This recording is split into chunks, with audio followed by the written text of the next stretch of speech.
दोस्तों सोचिए, अगर हमारा समाज लड़कियों को सिर्फ पैसे के लिए पाले और उनके अधिकारों और सुरक्षा की अनदेखी करे तो भविष्य की पीढ़ी किस हालत में होगी। क्या हमारी बेटियां सुरक्षित रहेगी? क्या उनका बचपन सुरक्षित रहेगा? क्या उनकी हिम्मत और आत्मसम्मान बच पाएगा? इस कहानी में सबसे बड़ा दर्द यह है। नमस्कार दोस्तों, मैं अभय और आप देख रहे हैं सच्ची घटना। दोस्तों आज मैं आपको एक ऐसी सच्ची घटना से रूबरू कराने जा रहा हूं जिसे सुनकर आपका भी पैरों से तले ज़मीन खिसक जाएगा और आप सोचेंगे कि क्या हमारे समाज में अभी इंसानियत बची है। तो दोस्तों यह कहानी है मध्य प्रदेश के रतलाम ज़िले की, जहां 21 साल की लड़की जिसने अपने ही परिवार से होने वाले अत्याचार और शोषण को खुद अपनी जुबान से बयां किया है। दोस्तों इस कहानी की शुरुआत उसकी मासूमियत से होती है। जब वह सिर्फ 14 साल की थी, उस उम्र में स्कूल जाना, किताबें पढ़ना, खुश रहना सामान्य बच्चों का सपना होता है, लेकिन उसके हाथों में सिर्फ डर और मजबूरी थी। उसके पिता, भाई और मामा उसे और उसके 3 बहनों को घर के अंदर ही अजनबी लोगों के सामने पेश किया करते थे और कुछ पैसे के लिए बेचारी अपनी औलाद से देह व्यापार करवाती थी। सोचने वाली बात है दोस्तों, हर दिन घर में ग्राहक आते थे और उसके पिता भाई बैठकर अपनी ही बच्ची की आवाज़ सुनते थे। लड़की रो रही थी, माँ बस करो, मुझे अनेकों लोगों के साथ करने में बहुत तकलीफ़ होती है। और ग्राहक कर रहा था और उसी के रोजी रोटी से उसका घर चलता था।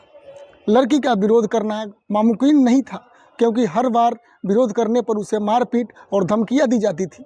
उसका घर जो सुरक्षित होना चाहिए था वह उसके लिए सबसे बड़ा डर बन गया था और परिवार के प्यार उसके लिए सबसे बड़ा संकट। दोस्तों हर दिन हर अनुभव उसके लिए मौत जैसा था। वह डरती थी, रोती थी, भीतर ही भीतर मरती थी, लेकिन उसे किसी से कुछ कहने की हिम्मत नहीं होती थी, क्योंकि समाज और परिवार उसे दोषी मानते थे। जो बोलता है वही गलत माना जाता था। फिर एक दिन उसने फैसला किया कि अब वो अपने घर में नहीं रहेगी और कहीं ना कहीं किसी बहाने से इस नर्क से बाहर निकलेगी। उसने अपने परिवार से बताया कि वह ज़्यादा पैसा कमाएगी, बाहर जा कर के बड़े बड़े घरों के लड़के के साथ अवैध संबंध बनाएगी। किसी तरह वो लड़की चाह रही थी कि बहला फुसला कर माँ बाप को बोल करके और घर से बाहर निकल जाए, पर असल में उसने अपनी सुरक्षा और आज़ादी के लिए कदम उठाया और सीधे भोपाल पहुँच गई। वो रोते हुए महिला थाने में पहुँचती है और पूरी कहानी उस महिला को बताती है।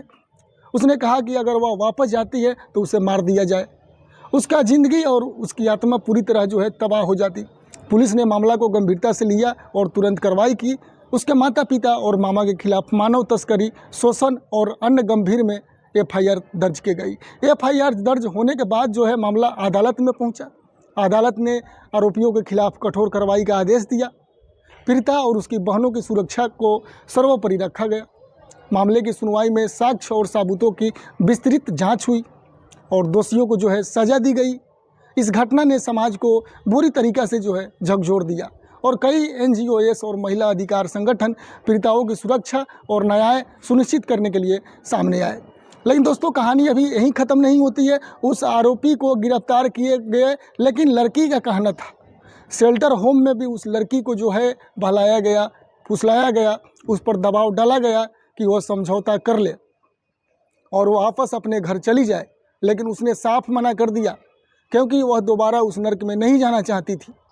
तो दोस्तों यह कहानी की सिर्फ एक लड़की का नहीं है, यह उन हज़ारों लड़कियों की कहानी है जो अपने घर में ही असुरक्षित महसूस करती है।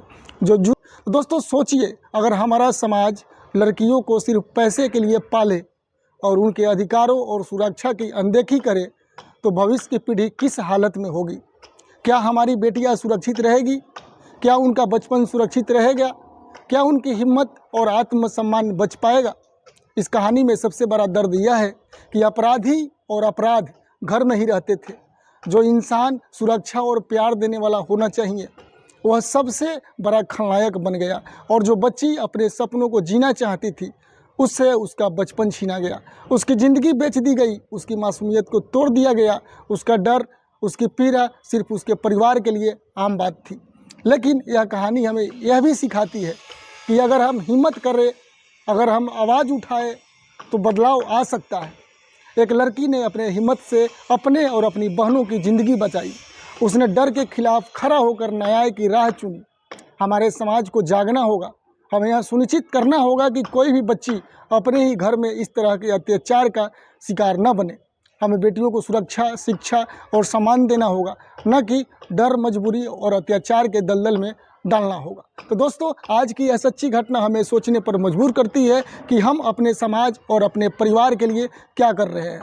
क्या हमारी बेटियां सुरक्षित है? क्या उनका बचपन सुरक्षित है? क्या हम न्याय के लिए खड़े हैं? तो दोस्तों, मैं अभय आपसे विदा लेता हूं। फिर मिलेंगे एक और सच्ची घटना के साथ, जहां सच, न्याय और इंसानियत की लड़ाई होगी। तो दोस्तों, नमस्ते, प्रणाम, आदाब, सत श्री अकाल।